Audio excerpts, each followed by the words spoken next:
श्री गुरु पदाश्रय।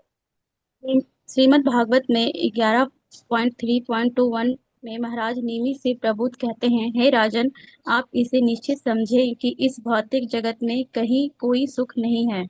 यह सोचना निरी भूल है कि यहाँ सुख है, क्योंकि यह जगत कलेशों से ही पूर्ण है। जो व्यक्ति वास्तविक सुख पाने का सच्चे दिल से इच्छुक है, उसे प्रामाणिक गुरु की खोज करके दीक्षा ग्रहण करनी चाहिए और उसकी शरण में जाना चाहिए। गुरु की पात्रता यही है कि उसे विवेचन तथा तर्क द्वारा शास्त्रों के निष्कर्षों से अवगत होना चाहिए और अन्यों को इन निष्कर्षों के प्रति आशाश्वत कर सकना चाहिए। ऐसे महापुरुष जिन्होंने समस्त सांसारिक कामनाओं को त्याग कर भगवान की शरण ग्रहण की है, उन्हें ही प्रामाणिक गुरु समझना चाहिए। हर व्यक्ति को अपने जीवन उद्देश्य की पूर्ति के लिए ऐसा प्रामाणिक गुरु खोजना चाहिए जिससे वह अपने को आध्यात्मिक आनंद के धरातल पर पहुंचा सके। तात्पर्य यह है कि मनुष्य को चाहिए कि वह ऐसे व्यक्ति को गुरु न बनाए जो एक नंबर का मूर्ख हो, जिसे शास्त्रीय आदेशों के अनुसार दिशा ज्ञात न हो, जिसका चरित्र संदेहास्पद हो, जो भक्ति के सिद्धांतों का पालन न करता हो, अथवा जिसने इंद्रिय तृप्ति करने वाले छह माध्यमों पर विजय प्राप्त न की हो। इंद्रिय तृप्ति के छह माध्यम हैं: जीव, उपस्थ, उदर, क्रोध, मन तथा शब्द। जिसने इन छहों को वश में करने का अभ्यास किया हो, उसे विश्व भर में शिष्य बनाने की अनुमति है। आध्यात्मिक जीवन में प्रगति के लिए ऐसा गुरु बनाना एक परीक्षा की घड़ी है। प्रामाणिक गुरु की शरण प्राप्त करने वाला भाग्यशाली व्यक्ति बिना किसी संदेह के आध्यात्मिक मोक्ष के मार्ग का पथिक बनता है। हरे कृष्णा प्रभु जी। हरे कृष्णा। तो यहाँ पे जो पहला स्टेप है भक्ति के अंग का, वह है गुरु पाद आश्रय। Accepting the shelter of a बोना फाइड स्पिरिचुअल मास्टर, या फिर एक आध्यात्मिक गुरु प्रमाणिक है, उनके शरण ग्रहण करना, उनको स्वीकार करना। तो आपने से कितने भक्त यहाँ पे गुरु स्वीकार कर चुके हैं, प्रमाणिक गुरु के सेंटर में है? ओके, ये जो है, एक, दो, तीन। ओके, विद्या माता जी, शांता माता जी, निकुंज माता जी, पुष्पांजलि माता जी। ओके, पुण्य प्रिया माता जी। ओके, ठीक है। देखिए, ये पहला अंग है भक्ति का। तो हमें ऑथराइज गुरु, ऑथराइज मतलब संप्रदाय से आते हैं, सभी क्या था इसके पीछे, उनको स्वीकार करना चाहिए। तो ये हमारा भक्ति का पहला अंग है, गुरु को स्वीकार करना।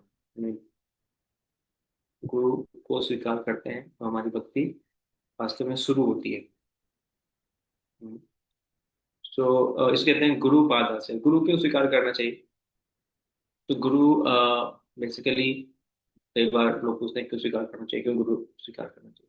तो सिंपल हम कहते हैं, किसी भी आप एजुकेशन सेंटर में जाओ, कुछ भी आप ग्रहण करना चाहो, शिक्षा लेना चाहो, तो वहाँ पे अंडर गाइडेंस ऑफ गुरु ही आप कुछ सीखते हो।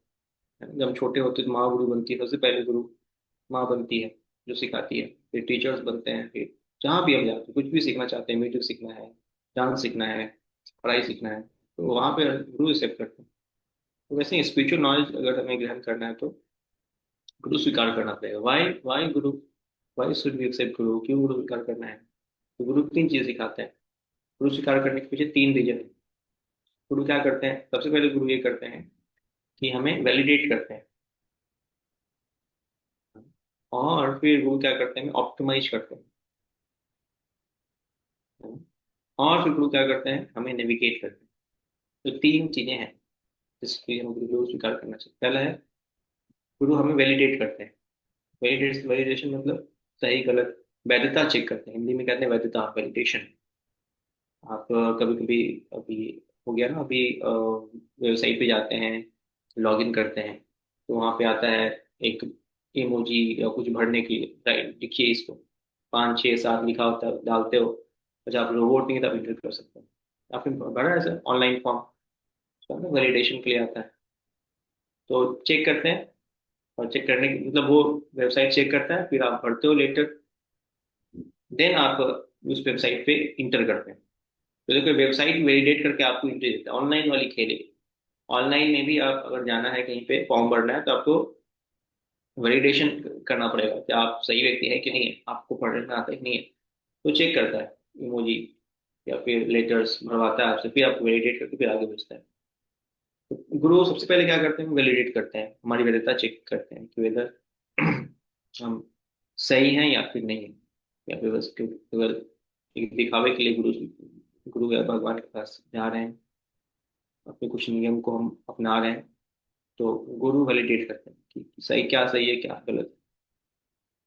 सही क्या बोलोगे कि मुझे 16 माला नहीं करना है प्रभु जी, क्यों नहीं करना है? क्योंकि मैं सोचता हूँ पहले बहुत पैसे कमा लूं फिर 16 माला करूँ। या फिर कुछ और मैं इच्छाएं है मेरी वो पूरी हो जाए तो मैं 16 माला करूँ। तो ये सब भाव लेके हम खुद अपना वैलिडेशन लगाते हैं कि मैं ये भक्ति का कार्य तब करूंगा जब मेरी ये वाली इच्छा पूरी हो जाएगी। है ना, कई बार लोग बोलते हैं ना, ये वाला इच्छा हो जाएगा तो फिर हम मंदिर आएंगे, पहले ये वाली इच्छा पूरी हो फिर मंदिर आएंगे। तो वैलिडेशन खुद से लगाते हैं कि हम भक्ति कब करेंगे जब हमारी ये वाली इच्छा पूरी हो। तो नहीं, ये हम नहीं कर सकते हैं। तो गुरु चेक करते हैं, गुरु बोलते हैं कि आप ये काम करो, आपका जो अपने मन से सोच रहे हो कैसा है वैसा, ये सही नहीं है, मैं बताता हूँ आपको क्या करना चाहिए। तो गुरु सबसे पहले क्या करते हैं, वैलिडेट करते हैं। फिर क्या करते हैं, ऑप्टिमाइज करते हैं। ऑप्टिमाइज मतलब आपने देखा होगा ना, क्या बोलते हैं उसको, रेडियो आता था पहले, उसमें एक नॉब आता था, घुमाते थे ऐसे करके। तो उससे कभी ये चैनल कभी वो चैनल पकड़ता था, फिर एक सही जगह पे घुमा के लगाते थे उसको, तो फिर वो सही पकड़ता था। है ना, तो ऐसे घुमाते हैं। जैसे ये भी पंखा, घर में देखा होगा, पंखा होता है, रेगुलेटर होता है, 1 2 3 4, उसको ऑप्टिमाइज करते हैं, उसको होता है ऑप्टिमाइजर। तो सेकेंड क्या करते हैं गुरु, ऑप्टिमाइज करते हैं क्या हमारे लिए सही है क्या गलत है। लाइक किसी को बोलेंगे आप 32 माला करो, किसी को बोलेंगे आप 16 माला करो, किसी को बोलेंगे 2 घंटे रीडिंग करना है, किसी को बोलेंगे 1 घंटे रीडिंग करना है ना। तो ये ऑप्टिमाइज कौन करेगा? अगर लाइफ में गुरु नहीं है तो कौन आपको बताएगा आपको क्या करना चाहिए? किसी को बोलेंगे आप सेंटर पाइए, किसी को बोलेंगे आप जाके प्रचार केंद्र खोलिए। तो ये ऑप्टिमाइजेशन कौन करेगा अगर गुरु नहीं होगा? तो पहला वैलिडेशन करते हैं, दूसरा ऑप्टिमाइजेशन ऑप्टिमाइजेशन करते हैं गुरु। तीसरा क्या करते हैं गुरु, तीसरा नेविगेशन करते हैं। नेविगेशन मतलब दिशा देते हैं। जीपीएस, है ना, आपने सुना होगा जीपीएस, मोबाइल में आजकल गूगल जीपीएस आता है, आप कोई एड्रेस डाल दो फटाफट, क्या होता है वो वहां से दिखाता है, इधर जाना उधर जाना, ऐसे ऐसे जाओ ऐसे जाओ। तो गुरु हमें नेविगेट भी करते हैं, दिशा भी दिखाते हैं। हमने भक्ति भक्ति में आ गए, हम सिद्धांतों का पालन कर रहे हैं, क्या करना चाहिए भी गुरु ने बता दिया। अब क्या काम खत्म हो गया? नहीं, अब क्या है, सही चल रहे हैं कि नहीं चल रहे हैं, बीच में चेक भी करना पड़ता है। मैप लगा दो, चेक कर दो मैं सही चल रही हूँ गलत चल रही हूँ, सही चल रहा हूँ गलत चल रहा हूँ। तो वैसे ही भक्ति में जब आगे चलते रहते हैं फिर हम चेक करते हैं कि सही चल रहे हैं गलत चल रहे हैं। तो गुरु इससे स्वीकार करना चाहिए। गुरु पहला, इस भक्ति का पहला स्टेप है गुरु स्वीकार करना। जो मुख्यतः 3 चीजें करता हूँ भक्ति के लिए, वैलिडेशन, ऑप्टिमाइजेशन और नेविगेशन। बिना इसके हम भक्ति में आगे बढ़ नहीं सकते।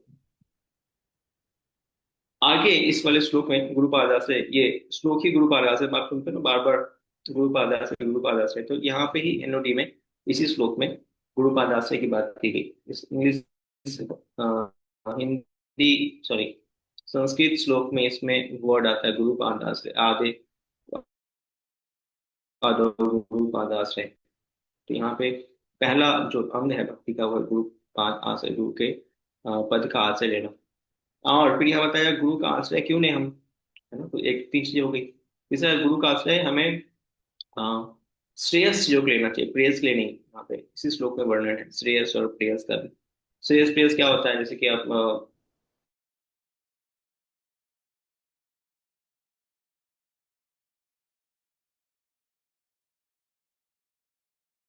मान लीजिए बस 500 का नोट है, आप क्या लोगे? मैंने आपको दिया, 2 हाथ है मेरे पास, आपके आगे बढ़ाया, एक में चॉकलेट है एक में 500 का नोट, आप क्या लोगे? दोनों नहीं लेना, एक लेना है। तो पाँच पूर्ण जी सौ को का दोनों नोट, बता रहे हैं। क्योंकि उससे चॉकलेट अपने आप ही आ जाएगी। 500 का नोट लेंगे, क्यों 500 नोट लेंगे? क्योंकि 500 के नोट से अपने आप बहुत सारे चॉकलेट आ जाएंगे, राइट। तो यहाँ पे एक एग्जाम्पल दिया जा रहा है कि गुरु हमें प्रेयस लेनी। अब कोई बोले कौन 500 का नोट लेगा प्रभु जी, और फिर कौन जाएगा दुकान, जाके वहाँ चूज करेगा क्या खरीदना खरीदना है, फिर खोलो खाओ, बहुत टाइम लगेगा। एक चॉकलेट उठाओ खा लो बस, 500 नोट रखो अपने पास, तो बच्चे होंगे क्या करेंगे, वो 500 नोट नहीं उठाएंगे। बच्चे क्या करेंगे, फिर चॉकलेट उठाएंगे, खा लेंगे। उसको कहते हैं प्रेयस। तो सामने है, उसी के बारे में सोचो, भविष्य का छोड़ो। तो लेकिन जो भक्त होते हैं वो श्रेयस देखते हैं, गुरु के पास क्यों जाते हैं, दिखावे के लिए नहीं कि मैं दीक्षित हो गई, दीक्षित हो गया, मेरा नाम रखा गया है, नाम आ गया, दिखावे के लिए नहीं। श्रेयस, गुरु हमें भगवत धाम ले जाएंगे, गुरु हमें सेवाओं में नियोजित करेंगे, गुरु हमारी भक्ति का ध्यान दें, तो इस भाव से हमें गुरु को स्वीकार करना चाहिए। फिर आगे इसी श्लोक में दो बातें और बताई गई हैं। पहला, गुरु की तीन योग्यताएं बताई गई, पापा जी ने तात्पर्य में बताया है, और शिष्य की तीन योग्यताएं बताई गई। इस ये श्लोक में पापा जी ने तात्पर्य में सबको इंक्लूड किया हुआ है, क्योंकि स्पेस नहीं होता है। तो रूप गोस्वामी ने इस संस्कृत के श्लोक में लिखा हुआ है, पापा जी को तात्पर्य में दिया है। तो तात्पर्य में आप पढ़ेंगे तो आपको ध्यान से मालूम चलेगा। गुरु की तीन योग्यताएं हैं और शिष्य की भी तीन योग्यताएं हैं। आपको दिख रहा है, इन भक्तों को दिख रहा है तात्पर्य के अंदर। गुरु की तीन योग्यताएं कौन बताएंगे?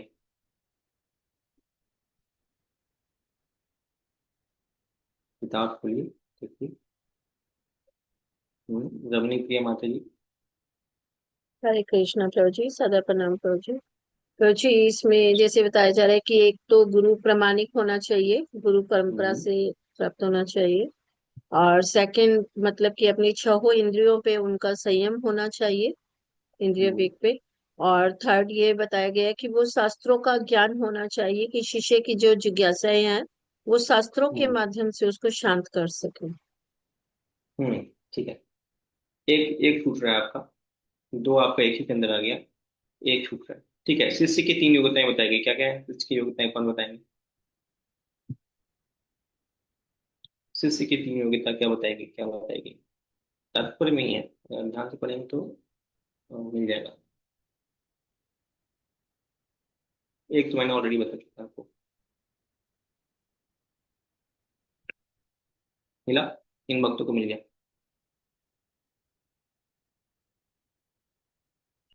ठीक है, मैं बता देता हूँ। शिष्य की तीन योग्यताएं यहाँ बताई गई हैं। पहली योग्यता यह है कि शिष्य इस बात से बिल्कुल ही कन्विंस होना चाहिए कि भौतिक संसार में सुख नहीं है। तो पढ़ लिखा है तात्पर्य के अंदर, व्यक्ति इस बात से बिल्कुल कन्विंस होना चाहिए कि इस संसार में सुख नहीं है, भौतिक चीजों में सुख नहीं है। दूसरा, वो गुरु के पास, गुरु के आश्रय लेने के लिए जाना चाहिए, कि मैं गुरु के आश्रय को स्वीकार करूँ, उनके ही आश्रय में रहूंगा। और तीसरा बताया जो श्रेयस और प्रेयस, वो जीवन के श्रेयस लक्ष्य को प्राप्त करने के लिए गुरु के पास आना चाहिए। ऐसा नहीं कि प्रेयस के लिए, गुरु जी मेरी शादी करवा दीजिए, गुरु जी नौकरी दिलवा दीजिए, गुरु जी क्या करे, बहुत बीमार चल रहा है, ठीक करवा दीजिए। तो गुरु के पास इस भाव से नहीं आना चाहिए। गुरु के पास श्रेयस ले जाना चाहिए, आध्यात्मिक इंक्वायरी करने पे जाना चाहिए। तो ये तीन योग्यताएं शिष्य के अंदर है, तीन योग्यताएं गुरु के अंदर है। गुरु की स्वीकार करें, ये भी हमने चर्चा किया। और साथ साथ जो गुरु हैं हमारे आध्यात्मिक सोसाइटी में, अगर हम देखा जाए तो हमारे यहाँ प्रचार का भाव है। तो गुरु जो होते हैं, गुरु, शिष्य को गुरु के पास जाना चाहिए। एक्चुअली नियम तो यही है कि शिष्य गुरु को ढूंढे। श्लोक में ही बताया गया है, गुरु गोस्वामी कह रहे हैं कि शिष्य जो हैं वो गुरु को ढूंढते हैं। बट क्योंकि अभी कलयुग आ चुका है, तो अभी गुरु ही शिष्य को ढूंढने के लिए बाहर निकलते हैं। जैसे एग्जाम्पल आता है ना, प्यासा कुएं के पास जाता है, कुआं जो है प्यासा के पास नहीं जाता है ना, आपने सुना हो, कुआं जाता है कोई प्यासा के पास, तुम्हें प्यास लगे, तुम्हें प्यास लगे, तुम्हें प्यास लगे। बट हमारे गुरु जी ने इतने मर्सीफुल हैं, इतने दयालु हैं कि वो स्वयं ही जाते हैं प्यासे के पास। प्रभुपाद जी अमेरिका चले गए, कुएं के भंडार से शिला प्रभुपाद जी, अमेरिका क्या पूरे दुनिया, सारे देश का भ्रमण किया Prabhupada ji, more than 11 time Prabhupada ji पूरे दुनिया का भ्रमण किया। और हर जगह जा जाके लोग प्यासे को पानी पिलाते रहे, पिलाते रहे, पिलाते रहे। तो इस भाव में भक्त भी बाहर निकलते हैं और उनको फिर भगवान से जोड़ने का प्रयास करते हैं। तो गुरु क्या करते हैं, गुरु एक कुएं की तरह है, उनके पास शिष्य को जाना चाहिए, ये हमारा कर्तव्य बनता है। बट अभी गुरु इतने दयालु हैं, चैतन्य महाप्रभु इतने दयालु हैं, इसलिए चैतन्य महाप्रभु के परंपरा में इतने भक्तगण है वो भी दीनदयालु है, तो वो स्वयं जाते हैं बाहर, और बाहर जा करके लोगों को भगवान से जोड़ने का प्रयास करते हैं। तो ये मुख्य बातें थी इस वाले पहले भक्ति की अंग, इसका नाम है गुरु पाद आश्रय, गुरु को स्वीकार करना। ठीक है, कोई प्रश्न है तो हम ले लेते हैं, फिर हम आगे बढ़ेंगे। Any doubt, any question? प्रभु जी, सेकंड योग्यता क्या थी शिष्य की? शिष्य की सेकंड योग्यता शिष्य की ये है कि वो गुरु के शरणागत होता है, शेल्टर लेने के भाव में जाता है, आश्रय लेने के भाव में जाता है, दिखावे के भाव में जाता है। गुरु के पास क्यों जाए? हम आश्रय लेने आए। हम्म, भक्ति आश्रय में शरणागति से आश्रय लेना। ठीक है, और कोई प्रश्न है किन्हीं का? ठीक है, तो आगे बढ़ते हैं। कौन पढ़ेंगे आगे? गिरधारी माता जी। हरे कृष्ण। गुरु से दीक्षा लेना और उसने उनसे उपदेश प्राप्त करना, श्री कृष्ण दीक्षा। प्रबुद्ध मुनि ने राजा से आगे इस प्रकार कहा, हे राजन, शिष्य को गुरु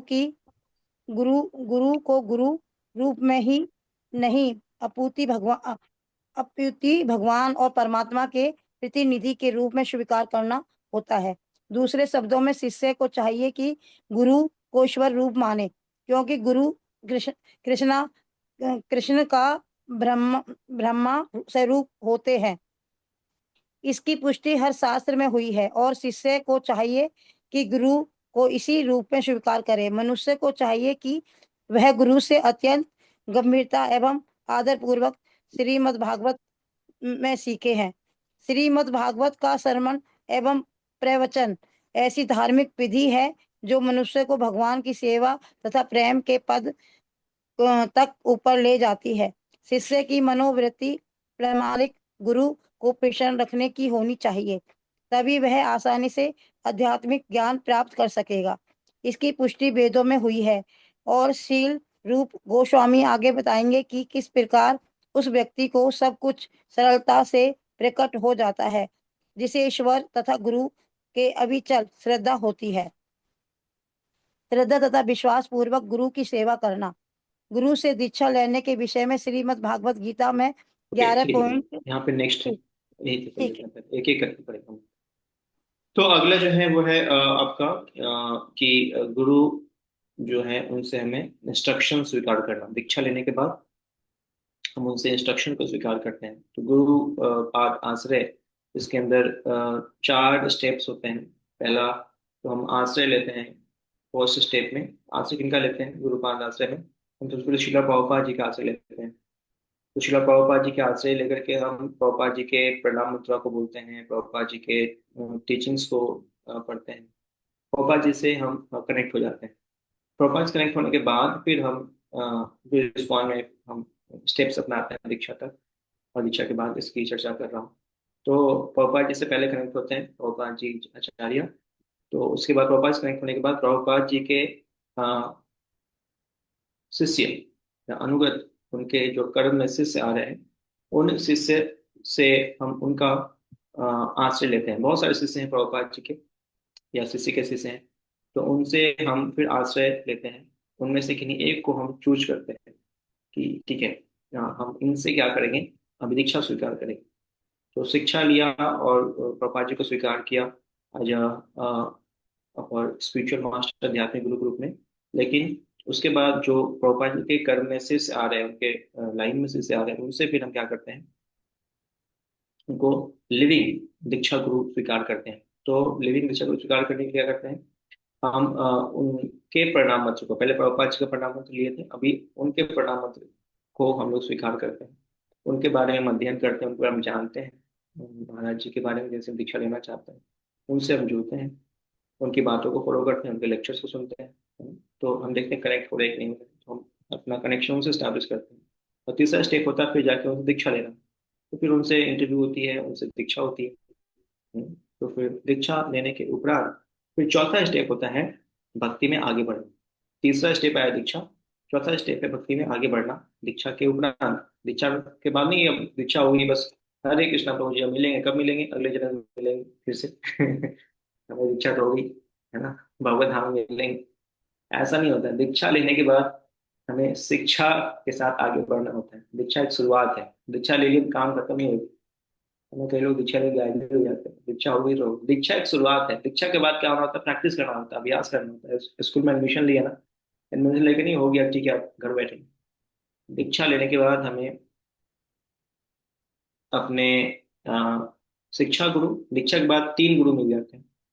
एक तो दीक्षा गुरु जो आपको भगवान से जोड़ देते हैं, अ, दूसरा वो है शिक्षा गुरु जो हमें दीक्षा गुरु से जोड़ते हैं, और दीक्षा शिक्षा गुरु, और तीसरा जो होते हैं वो भगवान अ, श्री कृष्ण के प्रतिनिधि श्रीला प्रभुपाद।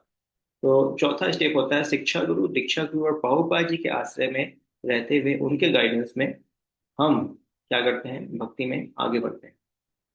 तो चौथा स्टेप है शिक्षा गुरु, दीक्षा गुरु और प्रभुपाद जी के गाइडेंस में पूरा जीवन भक्ति को प्रैक्टिस करना, तो हमारा भक्ति में गाड़ी चलता है। तो 4 स्टेप है। पहला स्टेप क्या है, पहला स्टेप प्रभुपाद जी को हम स्वीकार करते हैं एज अ प्रीमियम शिक्षा गुरु, मुख्य शिक्षा गुरु, गुरु के रूप में उन शिक्षाओं को लेते हैं, फिर आगे बढ़ते हैं। तो उसके बाद हम प्रभुपाद जी के कर्म में जो शिष्य आ रहे हैं उनको एज दीक्षा गुरु स्वीकार करते हैं, फिर उनके प्रणाम मंत्र को लेते हैं। तीसरे में उनसे हम दीक्षा लेते हैं, और चौथे में दीक्षा गुरु शिक्षा गुरु जिन्होंने हमें जिनसे भी शिक्षाएं लेते हैं और जो शिक्षा हुई है, और श्रीला प्रभुपाद जी, तीनों के गाइडेंस में रह के आजीवन भक्ति करते हैं, भक्ति का अभ्यास करते हैं, उनके निर्देशों का पालन करते हैं आजीवन, उनसे बीच में डायरेक्शन लेते हैं, सही करते हैं। तो इस तरह से हमारी भक्ति की गाड़ी आगे बढ़ती है। तो ये 4 स्टेप हम फॉलो करते हैं भक्ति में आगे बढ़ने के लिए। तो सेकंड जो है वो गुरुपाद आश्रय लेने के बाद आध्यात्मिक गुरु को हम क्या करते हैं, इंस्ट्रक्शंस को लेते हैं। दीक्षा गुरु का रोल क्या है, दीक्षा गुरु एक्चुअली हमें भगवान से कनेक्ट कर देते हैं, जोड़ देते हैं। चैतन्य चरितमृत में बड़ा अच्छा श्लोक आता है, क्या है, दीक्षा काले भक्त करे आत्मसमर्पण, सही काले कृष्ण तारे करे आत्मसम, सही काले कृष्ण तारे करे आत्मसम। तो जैसे ही एक्चुअली इतना आसान नहीं है कि आपको भगवान से कनेक्ट कर दें। भगवान बोलते हैं मैं नहीं कनेक्ट करूंगा, कोई बड़ा नालायक है, मेरे को छोड़ के भाग गया और जन्मों जन्मों से कई तरह के पाप कर्म कर रहा है। कौन से पाप कर्म नहीं किया इसने, पूछो इससे जरा, पूछो। जब गुरु ले जाते हैं आपको पकड़ के, या सांतला माता जी हैं, इनसे जरा आप इनको दीक्षा दे दीजिए, इनको अपने फैमिली में सम्मिलित कर दीजिए। लास्ट लाइन है, चैतन्य महाप्रभु कह रहे हैं, क्या कह रहे हैं, सही काले कृष्ण तारे करे आत्मसम। कृष्ण बोलते हैं तो मेरे समान है, अपने फैमिली में शामिल कर लेते हैं, अपने फैमिली के अंदर शामिल कर लेते हैं। जैसे गुरु बोलते हैं कि इनको आप स्वीकार कीजिए, तो वो कृष्ण उनको तुरंत ही अपने फैमिली में स्वीकार कर लेते हैं। लेकिन तुरंत के पहले कुछ बातें होती हैं। क्या बातें होती हैं, तो गुरु बोलते हैं इनको स्वीकार कर लीजिए, है ना, बहुत ही शांत है, शांता नाम है, तो नहीं नहीं मैं नहीं स्वीकार करूंगा क्यों नहीं स्वीकार करेंगे भाई, कृष्ण आप क्यों नहीं स्वीकार करेंगे, नहीं मैं तो इसको जन्मों जन्मों जानता हूँ, करोड़ों जन्मों से मेरे को छोड़ के भाग गया है, और कितने सारे पाप कर्म इसने किए हैं, कई सारे उटपटांग काम किए हैं इसने, कोई पाप कर्म छोड़ा नहीं इस जीव ने। और मैं इसको बार बार गाइडेंस देता हूँ, बार बार ये आता है मेरे पास, बार बार मैं इसे गाइडेंस देता हूँ, फिर से छोड़ के भाग जाता है ना, आगे गंभीरता से आगे नहीं बढ़ता है। फिर गुरु बोलते हैं कि नहीं इस बार मैं जिम्मेवारी लेता हूँ कि इस बार ये मेरे अनुगत रहेगा, मैं इसको आगे बढ़ाऊंगा, इनको स्वीकार कर लीजिए। तो कृष्ण फिर क्या करते हैं, समान करके, क्योंकि कृष्ण हमें नहीं हम हमारे से कृष्ण अनुगत हैं कि ये बहुत ही नालायक पर्सन, लेकिन गुरु को बहुत अधिक लाइक करते हैं, क्योंकि गुरु पूर्णतः समर्पित है ना। गुरु की योग्यता हमने देखी अभी ऊपर वाले श्लोक में, कि गुरु पूर्णतः चरणों के शरणागत हैं, ऐसे हैं गुरु। तो गुरु उनको कृष्ण गुरु को देख करके हमें स्वीकार कर लेते हैं और अपने फैमिली में सम्मिलित कर लेते हैं। वैसे ही है जैसे कि कनेक्शन, जैसे आपके यहाँ बल्ब लगा है, तो बल्ब लगा है तो उसमें लाइट आना शुरू हो गया, लाइट प्रभावित होगी। ये काम गुरु का काम, इनिशिएशन गुरु, दीक्षा गुरु। शिक्षा गुरु क्या करते हैं, एक तार की तरह है जो आपको जोड़ देते हैं बस, जोड़ने का काम करते हैं, मिलाई नहीं जा रहा, बस शिक्षा गुरु क्या करते हैं, आपको जुड़ा। लेकिन दीक्षा प्राप्त होती है तो करंट फ्लो स्टोर हो जाता है। तो दीक्षा गुरु इसलिए वेरी इंपॉर्टेंट है, दीक्षा हमें लेना चाहिए। शिक्षाएं लेते हैं, जैसे अभी भी आप शिक्षा ले रहे हैं, तो शिक्षा तो है, पर साथ में दीक्षा बहुत इंपॉर्टेंट है। इससे सारी गुरुओं में दीक्षा गुरु का एक विशेष स्थान होता है। दीक्षा गुरु आपको भगवान से कनेक्ट कर देते हैं, राइट। तो यहाँ पे जो नेक्स्ट यहाँ पे इंस्ट्रक्शन मिल रहा है वो ये मिल रहा है कि हमें उनका श्रवण करना चाहिए, उनके निर्देशों का पालन करना चाहिए। हम दीक्षा ले चुके हैं और उनका श्रवण ही नहीं करते हैं, सुनते ही नहीं, कभी लेक्चर सुनते ही नहीं। हम भी तो सुनते रहते हैं यूट्यूब पे जाके, यहाँ वहाँ अड़ोस पड़ोस की बातें सुनते रहते हैं। तो जैसे दीक्षा लेते हैं हमें हमें ये बात जाननी होगी, कि हमें श्रीला प्रभुपाद जी के सारे सारे पुस्तकों को पढ़ना है। प्रभुपाद जी के सारे लेक्चर्स हिंदी में भी है, इंग्लिश में भी है, सबको सुनना है। अपने दीक्षा गुरु के सारे लेक्चर्स को सुनना है, उनके जो बुक्स है तो बुक्स को पढ़ना है, अदरवाइज लेक्चर्स को सुनना, जरूर सुनना। श्रवण, यहाँ नेक्स्ट यही स्टेप है, उनके उनके निर्देशों का पालन करना। निर्देश कैसे मिलेंगे आपको? निर्देश मिलेंगे श्रवण के माध्यम से। तो सुनना बहुत ही महत्वपूर्ण है, तो हर समय सुनते रहना चाहिए, है ना। कई भक्त हमारे मंदिर में क्या करते हैं, जब सोने जाते हैं तो सोने के टाइम पे भी अपने पास रिकॉर्डर रखते हैं छोटा सा, और सो रहे हैं, सोने जाएंगे, रिकॉर्डर ऑन करके पापा लेक्चर स्टार्ट हो जाता है। तो क्या सुनना चाहिए? सुनना चाहिए हमेशा पापा जी के, अपने जो भी दीक्षा गुरु शिक्षा गुरु के लेक्चर्स को, उनके बताए गए निर्देशों को, और उनके कीर्तन को भी। कीर्तन भी सुनना चाहिए। मैं बता रहा था हमारे मंदिर में कई सारे ब्रह्मचारी हैं, तो जैसे ही सोने जाते हैं तो क्या करते हैं, तुरंत ही सोने के पहले पापा जी का कीर्तन स्टार्ट कर देते हैं या जपा स्टार्ट कर देते हैं। तो हमेशा नहाने भी जाएंगे तो वॉशरूम में भी छोटा सा टेप रिकॉर्डर देते हैं, वो चलता रहता है। हमारे गुरु महाराज शिला गोपाल गोस्वामी महाराज जी के पास एक छोटा सा ब्लैक कलर का टेप रिकॉर्डर था पापा जी का, तो महाराज जी के पास दो था। एक वो करते थे वो हमेशा वॉशरूम के लिए, तो हमेशा जब भी वॉशरूम जाएंगे, पेट सेव करना है या फिर सेविंग करना है, नहाने के लिए तुरंत ही वहाँ पे एक रिकॉर्डर चलता था। तो जब तक महाराज जी स्नान कर रहे हैं तब तक रिकॉर्डर चल रहा है, पापा जी लेक्चर्स चल रहे हैं, कीर्तन चल रहा है। तो इस तरह से हमें हमेशा अपने कान को एंगेज रखना चाहिए। कहाँ एंगेज करना चाहिए? अपने अ, आध्यात्मिक बातों को श्रवण करने के लिए। दीक्षा गुरु शिक्षा गुरु स्पेशली उनके हमें अ, निर्देश को यानी वाणी को जरूर सुनना चाहिए। तो हर समय उसको सुनते रहे, क्योंकि बहुत सारे उनके लेक्चर्स हैं, तो उनको हमेशा सुनने का प्लान होना। कैसे पूरा सुन लें? तो कैसे पूरा सुनेंगे? जब हर क्षण जैसे ही मौका मिले तो सुनने का प्रयास करना चाहिए। कब मैं फ्री होती हूँ, कब टाइम मिलता है, तो हर समय, कुकिंग के समय, ट्रेवलिंग के समय, जब भी मौका मिले सुनते रहिए, सुनते रहिए, सुनते रहिए। तो उसको एक रिकॉर्ड बना लें कि इतने महीने में, इतने दिन में ये यहाँ तक सुनना है, यहाँ से बात सुनना है। तो पहले प्लान करें तब सुनना है। तो निर्देश का पालन करना, जो निर्देश हैं जो मिलते हैं उनके वाणी के माध्यम से उनको पालन। ओके, तो ये सेकंड भक्ति का अंग है। कोई प्रश्न है कि नहीं का तो पूछ सकते हैं। Any doubt, any question? पहला क्या है? पहला पॉइंट बताएंगे? यस, शांता माता जी बता रही है। ओके, कोई और पहला क्या है? तपोनिधि दी प्रभु। पहला है प्रभुपदा का आश्रय आश्रय लेना। गुरुपाद आश्रय। हाँ जी। ओके, और दूसरा क्या है?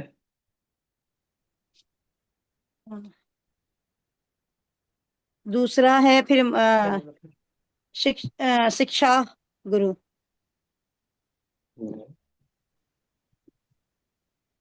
आप लोग दो में ही कंफ्यूज हो गए। दीक्षा बताइए गुरु। बताइए। हरे कृष्णा प्रभु जी, दीक्षा गुरु।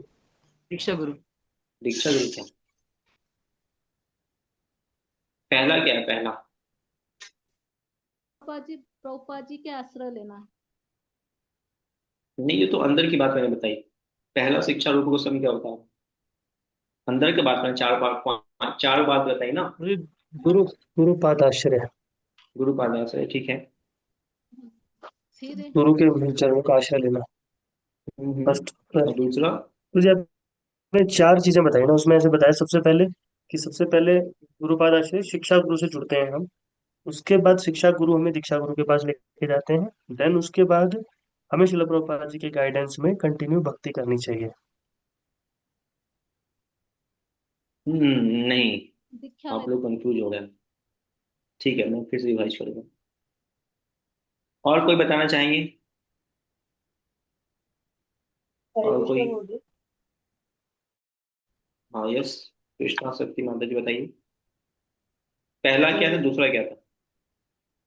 पहले तो गुरु की शरणागत होना, दूसरा था गुरु के गुरु, पहले गुरु के आश्रय लेना, और फिर दूसरा था गुरु की शरणागत होना। आश्रय ना शरणागत होना दोनों तो सेम ही माता जी। हरे कृष्ण। हरे कृष्ण प्रभु जी, मैं ट्राई करूं। प्रभु जी, हम्म। सबसे पहले हम प्रभुपाद से कनेक्ट होते हैं, और हम्म। जो प्रभुपाद के जो शिष्य होते हैं उनसे फिर हम ये दीक्षा अंदर की लेते हैं। बात हो गई। गुरुपाद आश्रय के अंदर की बात हो गई। मैं ऊपर की बात पूछ रहा हूँ। दो महत्वपूर्ण अंग भक्ति के, पहले दूसरे, जो प्रभु जी, तो गोस्वामी हमने बताया। पहला वाला ये पढ़ा ना, पर प्रमाणिक गुरु की शरण में हरे जाना, कृष्णा और प्रभु जी, दूसरा पढ़ा है गुरु दीक्षा प्रेयर लेना क्लियरली और बताए थे। उनसे उपदेश प्राप्त। अखिलात्म माती पहले बोल लीजिए, फिर अब हाँ प्रभु जी, बताइए। जैसे अब मेन वाला बोल रहे हैं, तो पहला टॉपिक हमने ये पढ़ा ना, प्रमाणिक गुरु की शरण में जाना। हम्म। अब फिर हमने पढ़ा गुरु से दीक्षा लेना और उनसे उपदेश प्राप्त करना। हाँ, ये दो पॉइंट हमने ठीक है। भी पढ़े। हाँ। हाँ, ठीक है, ठीक है, अभी आप लोग ट्रैक पे आ गए हो ऑलमोस्ट। तो सारथी माता जी ने सही बताया था। तो दो इंस्ट्रक्शन है। पहला एक श्लोक है, गुरुपाद आश्रय। तो गुरुपाद आश्रय में क्या है? गुरुपाद आश्रय के अंतर्गत चार चीजें आती हैं। मैंने बताया ना, स्कॉल में कैसे गुरुपाद आश्रय तक पहुंचाते हैं, ये पूरा सिस्टम क्या है हमारे सोसाइटी स्कॉल के अंदर, कैसे इसको करते हैं। इस चीज को अलग अलग सोसाइटीज में अलग अलग करते हैं। तो हमारे यहाँ कैसे इसको मतलब अच्छे से इसको सिस्टम वाइज फॉलो कर रहे हैं लोग। सबसे पहले पावरपाठ जैसे करते हैं। गुरुपाद आश्रय के अंतर्गत पहला स्टेप है, ये तो दो अंग है भक्ति के। पहला दीक्षा लेना, दूसरा उनके निर्देशों को स्वीकार करना, श्रवण करना, है ना। तो ये दो अंग है भक्ति के। गुरुपाद आश्रय के अंतर्गत ही ये दो चीजें आते हैं, बट कैसे इसको हमारे यहाँ फॉलो कर रहे हैं, इस्कॉन कैसे इसको फॉलो करती है, तो इसका मैंने चार स्टेप बताया, चार स्टेप में फॉलो कर रहे हैं इस्कॉन में। तो पहला क्या करते हैं? पहला श्रीला प्रभुपाद जी के वो सेल्टर लेते हैं, श्रीला प्रभुपाद जी के प्रणाम मंत्र, प्रभुपाद जी के शिक्षाओं को श्रवण करना, है ना। तो ये करते हैं। जब भक्त गंभीर हो जाता है आध्यात्मिक ज्ञान के प्रति, प्रभुपाद जी की बातें एक्चुअली शास्त्र की बातें हैं। प्रभुपाद जी कुछ अपनी बात नहीं बता, जो शास्त्र में वही बता। प्रभुपाद जी ऑथराइज आचार्य हैं, गुरु हैं। तो बाकी गुरुजन जो बताते हैं, प्रभुपाद जी वही बता रहे हैं ऑथराइज वे में। तो प्रभुपाद जी के से कनेक्ट होने का मतलब वो शास्त्रों से कनेक्ट हो गए। अब क्या करेंगे? अब दूसरा स्टेप आता है कि कोई लिविंग दीक्षा गुरु को स्वीकार करना होगा ना। प्रभुपाद जी तो चले गए, तो प्रभुपाद जी के कर्म, प्रभुपाद जी के फॉलोअर्स, उनसे हमें स्वीकार करना पड़ेगा दीक्षा। तो कैसे स्वीकार करेंगे? हमें हमें बहुत सारे गुरुजन हैं जो प्रभुपाद जी के शिष्य हैं, प्रभुपाद जी के शिष्य के शिष्य हैं। तो उनसे हम दीक्षा स्वीकार करेंगे, जो हमें भक्ति में आगे गाइड करेंगे। तो दूसरा स्टेप है उनमें से किसी एक को चूज करना कि अच्छा ये इनको हम स्वीकार करेंगे, इनसे हम दीक्षा लेंगे। ठीक है, अब उनको चूज कर लिया कि हम इनसे दीक्षा लेंगे। तो अब क्या करेंगे? फिर उनका भी प्रणाम मंत्र है, उनके प्रणाम मंत्र को भी हम अपने जीवन में लागू करेंगे। पहले प्रभुपाद जी के मंत्र ले लिए, प्रणाम मंत्र लिए थे। अभी जिनसे दीक्षा लेने वाले हैं उनका प्रणाम मंत्र ले लेंगे, उसको कहते हैं आश्रय। तो ये प्रणाम मंत्र ले लेंगे। तीसरा स्टेप क्या है? तीसरा स्टेप है उनसे दीक्षा लेना। अभी उनके केवल प्रणाम मंत्र को हम ले रहे थे, उनकी शिक्षाओं को ले रहे थे, उनके लेक्चर सुन रहे थे, उनके उनके द्वारा जो निर्देश उसको पालन कर। अभी क्या करेंगे? तो दीक्षा भी लेंगे, पर्सनली जाएंगे, मिलेंगे, यज्ञ होगा। यज्ञ के बाद दीक्षा सेरेमनी होगी, जिसमें आपको हरिनाम मंत्र कान में दिया जाएगा। वैसे भी हरिनाम मंत्र मिलता है, बट जब गुरु दीक्षा के समय हरिनाम मंत्र देते हैं, हरि के नाम देते हैं, तो वो बहुत ही पावरफुल होता है ना। यज्ञ होता है, फिर गुरु क्या करते हैं? यज्ञ के बाद सारे हमारे पाप कर्म को ग्रहण कर लेते हैं, जब तक हम अच्छे से फॉलो करते हैं। अच्छे से नहीं फॉलो करते हैं तो फिर सारे पाप कर्म हमारे पास फिर से आने लगते हैं। तो गुरु क्या करते हैं? सारे पाप को ले लेते हैं। तो ये तीसरी बात होती है, दीक्षा ग्रहण करना। चौथा क्या है? चौथा है फिर हमारे पास, चौथा है दीक्षा ले लिया मतलब हम प्रारंभ कर सकते हैं। क्या प्रारंभ कर सकते हैं? भक्ति से प्रारंभ करते हैं। तो चौथा स्टेप है, हमारे पास तीन चीजें आ गई। तीन गुरु हो गए, शिक्षा गुरु, दीक्षा गुरु और शिला प्रभुपाद, है ना। हमारे पास तीन गुरु हो गए ऑथराइज वे में, क्योंकि दीक्षित गुरु, दीक्षित भक्त हैं। तो शिक्षा गुरु कौन? जिनके द्वारा हम अपने दीक्षा गुरु से मिले, जिनके द्वारा हम शिक्षाएं प्राप्त की, जो लोकल मेंटर हैं, हमारे गाइड हैं, जो हम जिनसे हम शिक्षाएं लेते हैं, तो शिक्षा गुरु हो गए, है ना। वैसे शिक्षा गुरु शिला प्रभुपाद जी ही हैं, बट उनको इस बातों को भी जो बताते हैं उनको शिक्षा गुरु की तरह ट्रीट करते हैं, तो शिक्षा गुरु हो गए। दूसरा दीक्षा गुरु जिनसे दीक्षा लिए, और फाइनली शिला प्रभुपाद। तो इन तीनों के गाइडेंस में रह करके आजीवन भक्ति करना, तो ये हमारा चौथा स्टेप। समझ गए आप लोग? क्लियर है? कुछ पूछना है कि नहीं? ठीक है, आगे बढ़ते हैं। तीसरा तीसरा पढ़िए फिर। निकुंज सिंह। हरे कृष्ण भैया। श्रद्धा तथा विश्वास पूर्वक गुरु की सेवा करना। गुरु से दीक्षा लेने के विषय में श्रीमद् भागवतम में 11.17.27 भगवान श्री कृष्ण का कथन है, हे उद्धव, गुरु को मेरा प्रतिनिधि ही नहीं अपितु साक्षात मेरा स्वरूप ही मानना चाहिए। उसे कभी भी सामान्य पुरुष नहीं मानना चाहिए, ना ही सामान्य पुरुष की भांति उससे द्वेष रखना चाहिए। गुरु को सदैव भगवान के प्रतिनिधि के रूप में देखना चाहिए, और उनकी सेवा करने से सारे देवताओं की सेवा हो जाती है। साधु हाँ साधु पुरुषों के पद चिन्हों का अनुसरण। ठीक है, सेकंड, अभी इसको नेक्स्ट लेंगे, मतलब नेक्स्ट लेंगे, पहले इसको डिस्कस कर लेते हैं। तो अगला बहुत इंपॉर्टेंट पॉइंट है, क्या करना? सर्विंग द स्पिरिचुअल, तो सेवा करना। किसके साथ? विश्वास के साथ। और श्रद्धा के साथ, है ना। विश्वास तो श्रद्धा के साथ हमें गुरु की सेवा भी करनी चाहिए। सेवा मतलब यहाँ पे वपु सेवा। दो प्रकार की सेवाएं होती है, वपु और वाणी। शारीरिक सेवा, जैसे गुरु के जो भी शारीरिक रिक्वायरमेंट हैं उनकी हमें फुलफिलमेंट करते हैं, कपड़े धो देना, उनको उनके प्रसाद बनाना, उनको भोजन देना, है, जो भी हम उनकी सेवाएं करते हैं, चरणों की सेवा करना, जो भी हम सेवाएं करते हैं, ये वपु सेवा मानते हैं। ठीक है। तो तीसरा है, पहला तो हमने गुरु को स्वीकार किया, दीक्षा लिया, फिर उनकी बातों को माना। अब तीसरे स्टेप में हम उनकी सेवाएं करें। तो सेवाओं में दो प्रकार की सेवाएं, बपु और वाणी। बपु मतलब शारीरिक सेवा, वाणी मतलब वाणी की सेवा, जो उनके निर्देश हैं उनको आत्म साक्षात्कार करना, ये भी एक सेवा है। तो वपु सेवा का भी उद्देश्य क्या है? वपु सेवा का उद्देश्य भी यही है कि हम वाणी की सेवा करें। अल्टीमेटली हमें वाणी की ही सेवा करनी है, क्योंकि गुरु केवल एक शरीर नहीं है, गुरु शरीर से अभिन्न है। गुरु और भगवान में कोई अंतर नहीं है। तो गुरु की वाणी क्या है? वो अटल है, कभी खत्म नहीं होती। गुरु का शरीर कुछ समय के लिए है, लेकिन कुछ समय बाद गुरु का शरीर जो है वो समाधि में चला जाता है। समाधि में चले जाते हैं गुरु का शरीर जो है वो, क्योंकि गुरु का शरीर हालांकि इस भौतिक संसार से नहीं है, लेकिन बना है 5 तत्वों से। तो फिर गुरु जब शरीर से बाहर चले जाते हैं तो गुरु का शरीर जो है वो समाधि में रखा जाता है। लेकिन गुरु की वाणी कभी खत्म नहीं होती है। तो शारीरिक सेवा भी करते हैं गुरु की, उनके चरणों को छूना, उनका दर्शन करना, जो भी गुरु शरीर की सेवा करना, तो ये भी हमारा एक्चुअली जो वपु सेवा है, इसका उद्देश्य है कि हम इन सेवाओं के माध्यम से वाणी में श्रद्धा उत्पन्न करें। तो ये है तीसरा, कि हम क्या करते हैं? गुरु की सेवा करते हैं, श्रद्धा और विश्वास है, वाणी और गुरु। तो कभी कोई हम गुरु को डिसरेस्पेक्ट की भावना देखते हैं, क्यों देखते हैं? उसका दो कारण होता है। गुरु को देखते हैं इस बात से, असूया, इसी वाले श्लोक के बाद आता है असूया और मर्त बुद्धि। मर्त बुद्धि मतलब होता है भौतिक शरीर देखते हैं, गुरु का शरीर जो भौतिक शरीर है। ना ना ना, गुरु का शरीर भौतिक शरीर नहीं है, गुरु का शरीर आध्यात्मिक शरीर है। क्यों? इसका एग्जाम्पल बहुत अच्छा प्रभुपाल देते हैं। जैसे एक लोहा है, उस लोहे को आप आग में डाल दो, अगले 5 घंटे के लिए, 5 घंटे बाद अगर आप उस आग में जाके देखोगे जिसमें बहुत सारे कोयले पड़े हैं, उसमें एक आपने लोहा भी डाला था, जो कि अलग तत्व है कोयले से, लेकिन जैसे सारे कोयले जल रहे होते हैं, लाल होते हैं पूरे के पूरे, वैसे ही वो लोहे का टुकड़ा भी क्या होता है? लाल होता है। अगर आप ध्यान से देखो तो मालूम चलेगा कोयला कौन है, लोहा कौन है ना। सब के सब लाल दिखेंगे, सेम दिखेंगे, है ना। तो वैसे ही जो गुरु है, वो चूंकि हर क्षण भगवान को याद कर रहे हैं, हर समय भगवान सेवा में एंगेज है। तो गुरु का शरीर, आत्मा का कर्तव्य क्या है? कौन बताएंगे? आत्मा का कर्तव्य क्या है? निकुंज माता जी।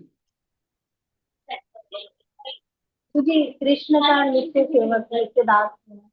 हाँ, कृष्ण का नित्य सेवा करनी आत्मा का कर्तव्य है, आत्मा यही करते रहता है। तो वैसे ही जो शरीर है, गुरु का शरीर भी आध्यात्मिक होता है, क्योंकि गुरु का शरीर भी हमेशा भगवान की सेवा करते रहता है। इसलिए गुरु का शरीर को हमें भौतिक नहीं समझना चाहिए कि गुरु का शरीर भौतिक है, उनको सर्दी लग रहा है, ठंडी लग रहा है, गर्मी लग रहा है। तो इस भाव से ये भी तो हमारी तरह है, काले हैं, गोरे हैं, अमेरिकन हैं, इंडियन है। नहीं नहीं, गुरु ने अपने शरीर को पूर्णतः इंगेज कर रखा है भगवान की सेवा में। इसलिए गुरु का शरीर क्या है, वो पूर्णतः आध्यात्मिक है, हमें यह समझना चाहिए। तो पहला तो यहाँ पे हमें मर्त बुद्धि में रखना है, गुरु के शरीर को हम भौतिक माने। और दूसरी बात आती है असूया। असूया मतलब होता है कि हम गुरु को हम मान सम्मान के दृष्टि से नहीं देख पाते हैं, क्योंकि हम गुरु से ईर्ष्या द्वेष करने लगते हैं कि गुरु को ही इतना मान सम्मान क्यों मिलेगा। जैसे हम लोग इस भौतिक संसार में क्यों आए हैं, तो उसका एक जो मुख्य रीजन बताया जाता है कि हम जब भगवान के धाम में थे, वहां पर हमने कृष्ण से ईर्ष्या द्वेष कर ली कि कृष्ण को ही सेवा क्यों करते हैं लोग, मैं भी सेवा लूँ। सब लोग कृष्ण की सेवा करते हैं, तो हमें कृष्ण ने फिर इस भौतिक संसार में भेज दिया कि जाओ वहां जाकर सेवा लेते रहो, बहुत सेवा लेते हैं जाके वहां पर। तो हम यहाँ पे इस भौतिक संसार में चक्रों में पड़ गए हैं। तो वैसे ही गुरु को देख करके, गुरु को इतना सम्मान मिल रहा है, लोग गुरु को इतना रिस्पेक्ट करते हैं, तो क्यों करते हैं, मुझे क्यों नहीं करते। तो गुरु से भी हम यहाँ पे ईर्ष्या द्वेष लगा देते हैं, उनके जैसा बनने का प्रयास, मैं भी गुरु बनूंगा, मुझे भी गुरु बनना है। तो यहाँ पे चक्कर आता है कि फिर अपने गुरु को हम क्या करते हैं, अस्वीकार कर देते हैं, उनका मान सम्मान डिसरिस्पेक्ट करते हैं। तो हमें इन दो चीज़ों से बचना चाहिए। हमें गुरु के शरीर को साधारण ना समझ के उन्हें आध्यात्मिक समझना चाहिए, और हमेशा उनकी सेवा और विश्वास सदा साथ करना चाहिए, वाणी और वपु। जब गुरु हैं हमारे समक्ष तो ठीक है, वपु करें, गुरु नहीं है तो वाणी करें। और अल्टीमेटली उद्देश्य यही है कि हम अपने वाणी में सदा उत्पन्न करें। तो मैं चर्चा भी कर रहा था कि हमें प्रयास करना चाहिए कि हम हर दिन गुरु की वाणी को सुने, हम गुरु की वाणी को रिकॉर्ड कर ले। आजकल तो मोबाइल है, मोबाइल में हम डालो गुरु का नाम डालेंगे, लेक्चर्स आ जाएंगे, प्रॉपर लेक्चर्स भरे पड़े हैं यूट्यूब के ऊपर, ऑडियो फॉर्म। उनको डाउनलोड कर लीजिए, नहीं तो नेट है तो नेट पे रखिए, और हर क्षण उनको हम श्रवण करते रहें, उनके कीर्तन को, उनके प्रवचन को हर समय श्रवण करते रहें। तो ये भी एक बहुत बड़ी सेवा है। ठीक है, आगे बढ़ते हैं।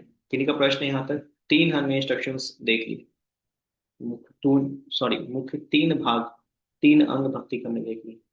कोई प्रश्न यहाँ तक किन्हीं का? Any doubt, any question? Okay, ठीक है, आगे बढ़ते हैं। विद्या माताची विनती। हरे कृष्णा प्रभु जी, प्रणाम। चलिए। साधु पुरुषों के पद चिन्हों का अनुसरण। सकंद पुराण में सलाह दी गई है कि भगत को चाहिए कि वह पूर्व आचार्यों तथा साधु पुरुषों का अनुगमन करे, क्योंकि इस तरह से उसे वांछित फल की प्राप्ति हो सकती है और शोक करने या अपनी उन्नति के लिए घबराने की गुंजाइश नहीं रह जाती।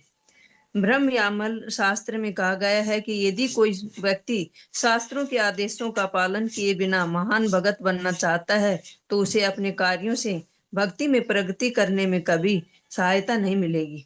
उल्टे हुए भक्ति के निष्ठावान साधकों के मार्ग में विघन खड़ा करेगा। जो लोग शास्त्रों के सिद्धांतों का दृढ़ता से पालन नहीं करते वे सामान्यतया सहजिया कहलाते हैं।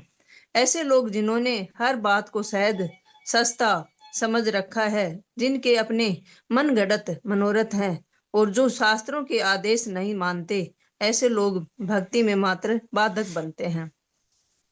इस संदर्भ में ऐसे लोग जो भक्ति नहीं करते और शास्त्रों की भी परवाह नहीं करते विरोध कर सकते हैं। इसका एक उदाहरण बौद्ध धर्म में पाया जाता है।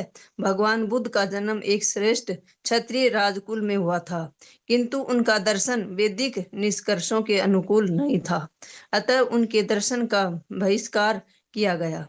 यह बौद्ध धर्म हिंदू राजा महाराजा अशोक के संरक्षण में सारे भारत तथा पड़ोसी देशों में फैल गया, किंतु महान शिक्षक शंकराचार्य के आविर्भाव के बाद यही बौद्ध धर्म भारत की सीमाओं से निष्कासित कर दिया गया।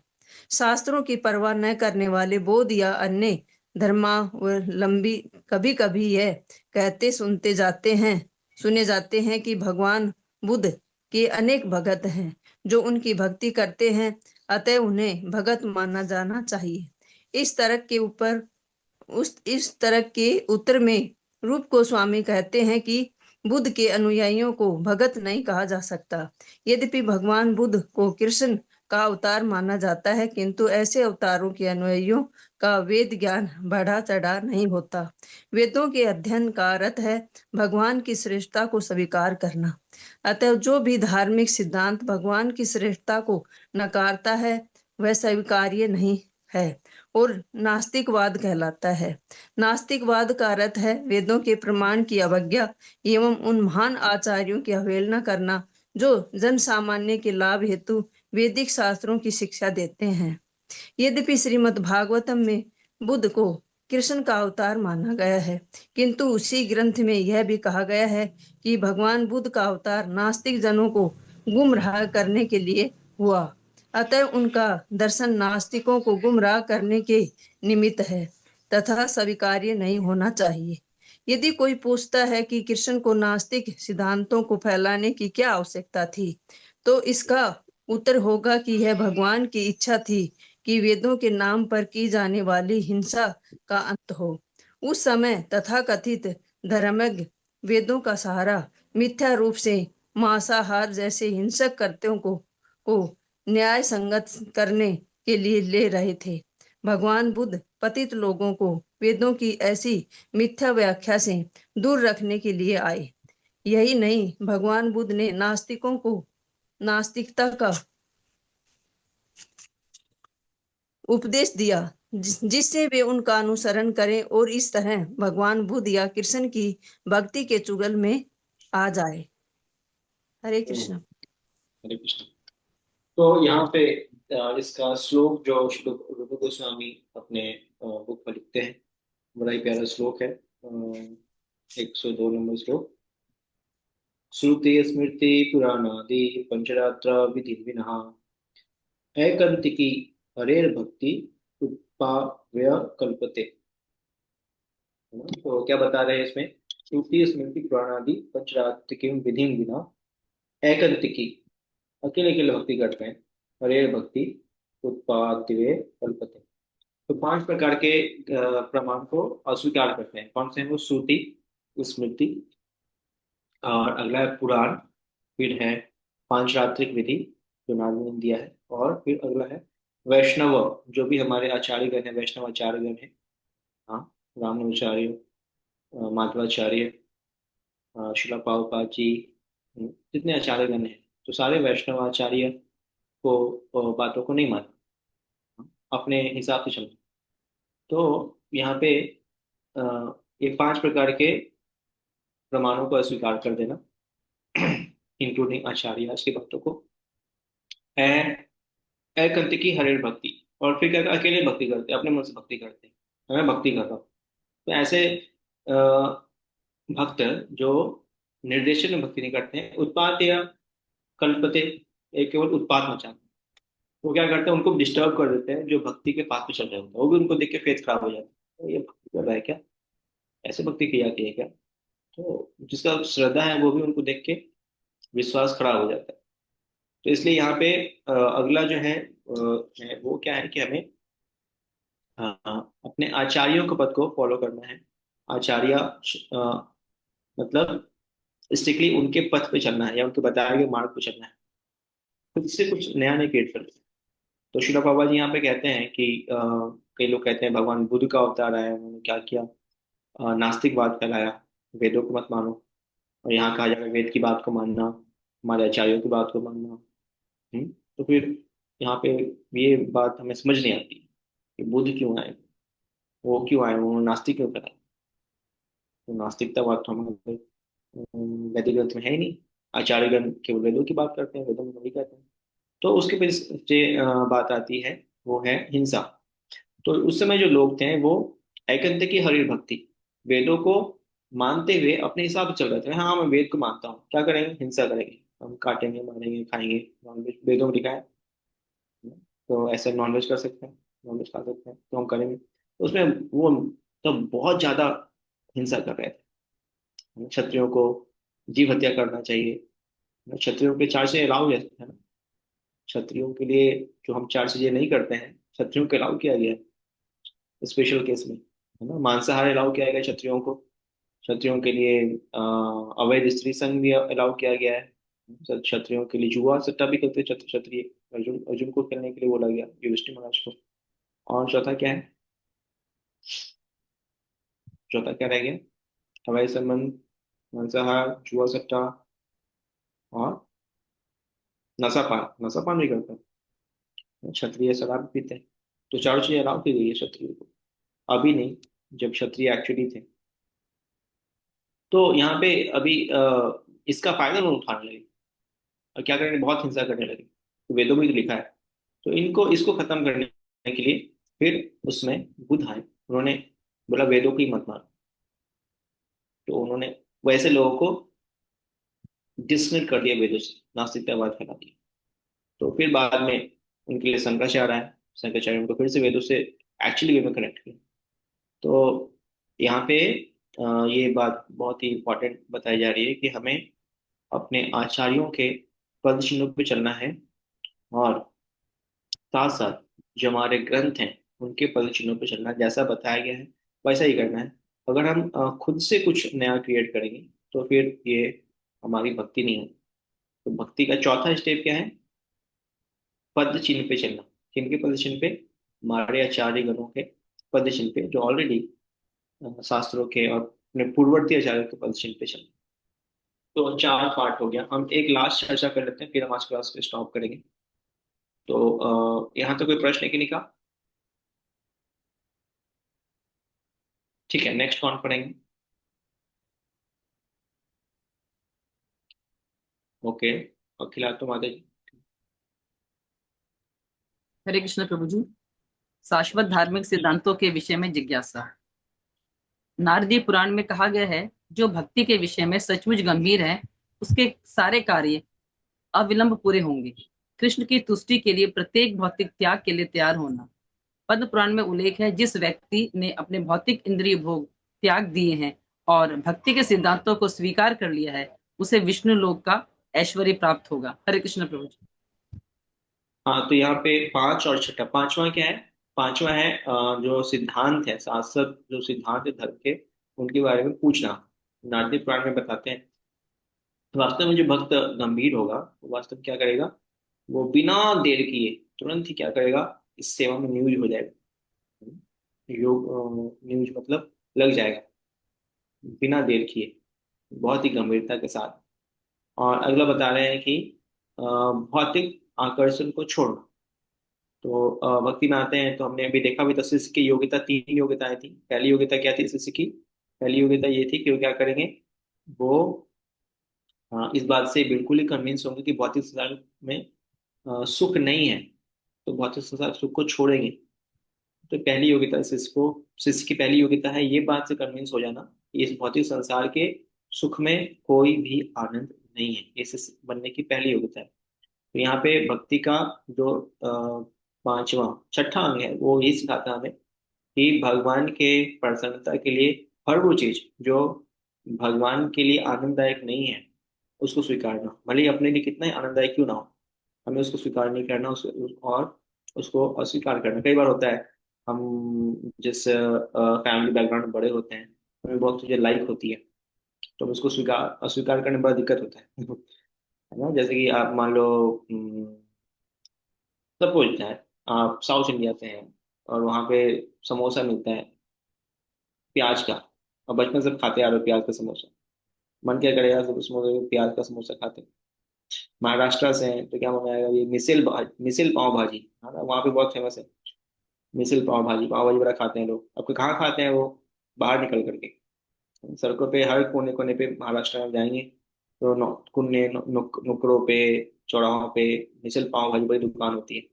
क्या बंगाल में आप जाएंगे तो बंगाल में हर थोड़ी थोड़ी देर पे क्या होते हैं, ऐसे चटपटे दुकान होते हैं, मूढ़ी, झाल मुड़ी, चना मुड़ी, चटपटा चना, तीखा चना, गोलगप्पे, है ना। गोलगप्पे बहुत पसंद है लोगों को, वो बहुत खाने के आ रही होती हैं गोलगप्पे, जहाँ देखो गोलगप्पे खा लिए।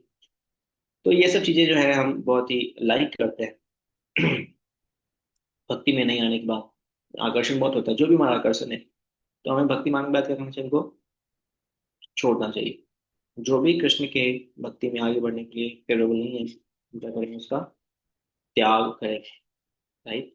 तो ये है सातवां मुख्य अंग भक्ति का। अगला है धाम में निवास करना। ठीक है, कौन पढ़ना चाहेंगे इसको? लास्ट पढ़ लेते हैं फिर हम स्टॉप।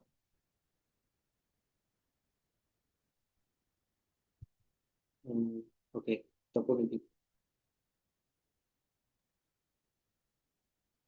हरे कृष्ण प्रभु जी, सारा प्रणाम। तीर्थ स्थान में निवास। स्कंद पुराण में यह भी कहा गया है कि जो व्यक्ति द्वारका में 6 मास, 1 मास या एक पखवाड़ा भी रह लेता है, वह वैकुंठ लोकों को जाता है और उसे सारूप्य मुक्ति, नारायण के चतुर्भुज स्वरूप को प्राप्त करने का अवसर का लाभ मिलता है। ब्रह्म पुराण में कहा गया है, पुरुषोत्तम क्षेत्र, जो कि भगवान जगन्नाथ का 84 वर्ग मील का क्षेत्र है, ये दिव्य महत्व का ठीक ठीक वर्णन नहीं किया जा सकता। दिव्य महत्व का ठीक ठीक वर्णन नहीं किया जा सकता। यहाँ तक कि स्वर्गलोक के देवता इस जगन्नाथपुरी के निवासियों के शरीर को वैकुंठ वासियों जैसा ही देखते हैं, अर्थात देवतागण जगन्नाथपुरी के वासियों को चतुर्भुज रूप वाले देखते हैं। जब नैमिषारण्य में ऋषियों का समागम हुआ था, तो सूत गोस्वामी श्रीमद् भागवतम सुना रहे थे। इसमें गंगा के महात्म्य को इन शब्दों से बतलाया गया कि गंगा का जल सदैव श्री कृष्ण के चरण कमलों में अर्पित तुलसी की सुगंध को बहा कर ले जाता है। इस तरह वह गंगा जल निरंतर बहता रहता है और भगवान कृष्ण के यश को फैलाता है। जहां जहां गंगा का जल प्रवाहित होता है, वहां वहां बाह्य तथा आंतरिक रूप से सब कुछ शुद्ध हो जाएगा। तो यहाँ पे बताया गया है धाम में निवास की महिमा। तो धाम में निवास की बड़ी महिमा है। जैसे भी हम धाम में निवास करना शुरू करते हैं, तो यहाँ बता दें, द्वारका में अगर हम 6 महीने रखते हैं या 1 महीने रह लो या फिर एक फोर्टनाइट भी रह लो, है ना, तो बताते हैं क्या हमें वैकुंठ लोक में रहने का लाभ प्राप्त होता है। हम ऊपर सारूप्य मुक्ति, हमें मुक्ति पर बहुत सारी मुक्तियां होती हैं, सारूप्य मुक्ति, भगवान के धाम में उनके ही फॉर्म में रहना, चार भुजा के रूप में रहना। और भुजाएं दो से क्या होते हैं, चार में कन्वर्ट हो जाते हैं।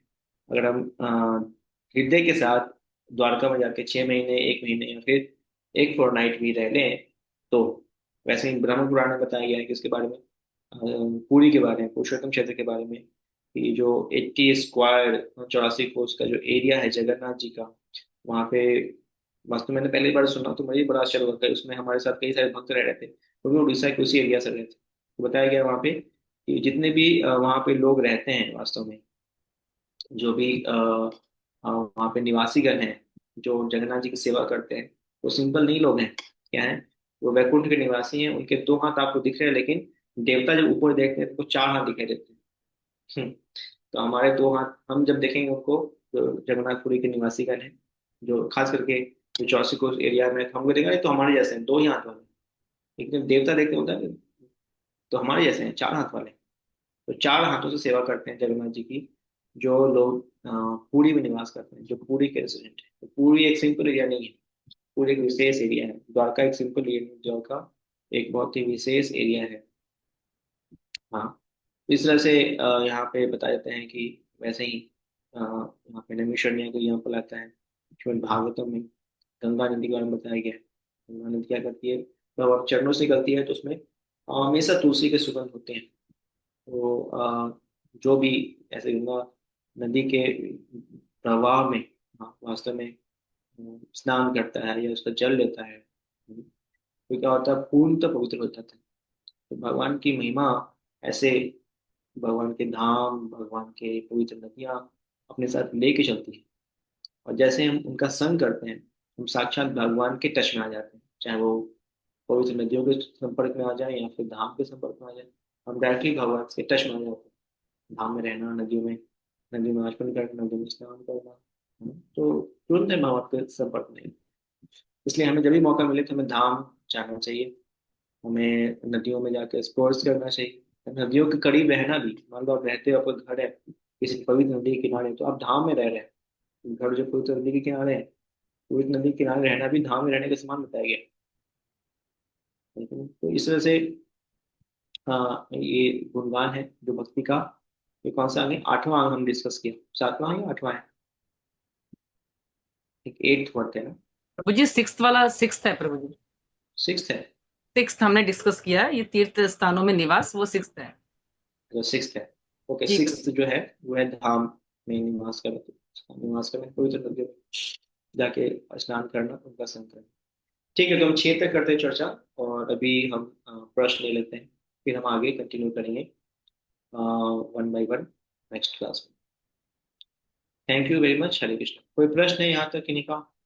Any doubt, any question in 6 भक्ति के शुरुआत के 6 अंगों में? तो आप पूछ सकते हैं। यस, तपोनिधि को।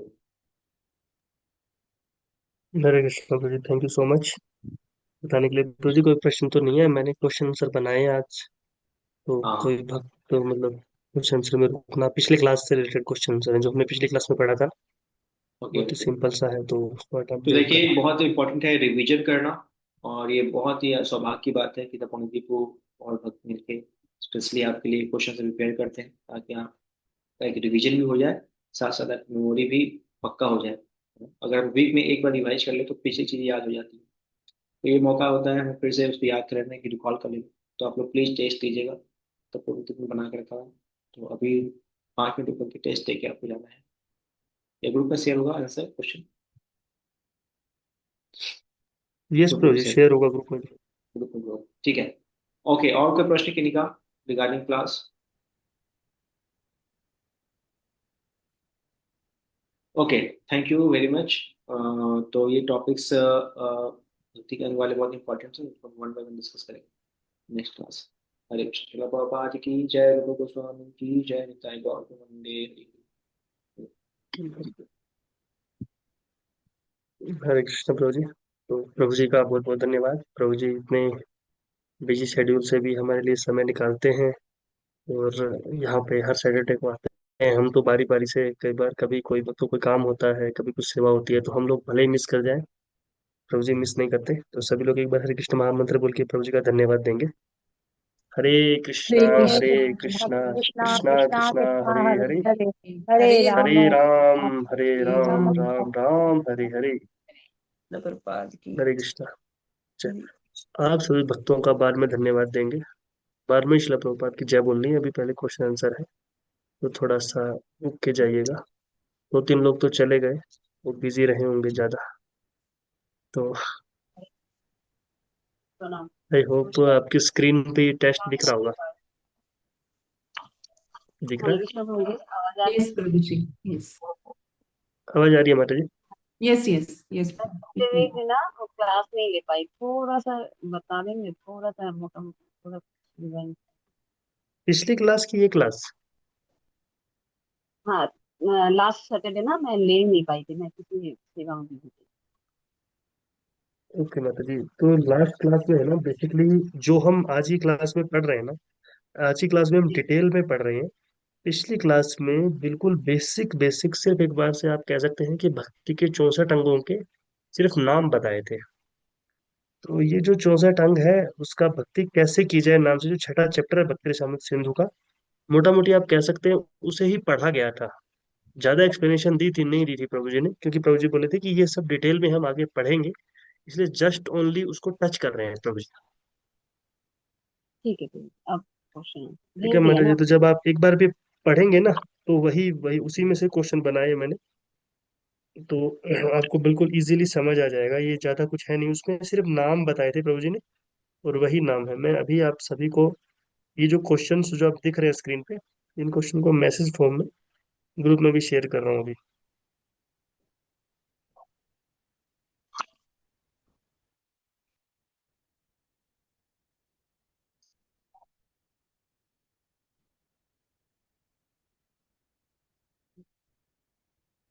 ठीक है, मैंने ग्रुप में शेयर कर दिया है। इसके आंसर्स मैं ग्रुप में शेयर नहीं करूंगा, आंसर्स जिसको भी चाहिए होंगे वो मेरे से ले लेगा। अभी मैं आपको यहाँ पे एक एक क्वेश्चन को पढ़ के आपको बताता हूँ, फिर आप लोग अपने कॉपी में ही 1 2 3 4 करके नंबरिंग कर लीजिएगा। उसके बाद उसका लास्ट में मैं आपको आंसरिंग बता दूंगा, आप अपना ABCD उस हिसाब से लिख लीजिएगा। तो क्वेश्चन नंबर 1 क्या है? श्री रूप गोस्वामी के अनुसार एक भक्त के लिए सबसे पहला और अनिवार्य कदम क्या है? है ना। तो भक्त के लिए सबसे जरूरी जो कदम है वो क्या है, ये श्रील रूप गोस्वामी पूछ रहे हैं यहाँ पे। तो पहला है बहुत सारे मंदिरों का निर्माण करना। दूसरा है बी है प्रमाणिक गुरु के चरणों में शरण लेना। तीसरा है अकेले का।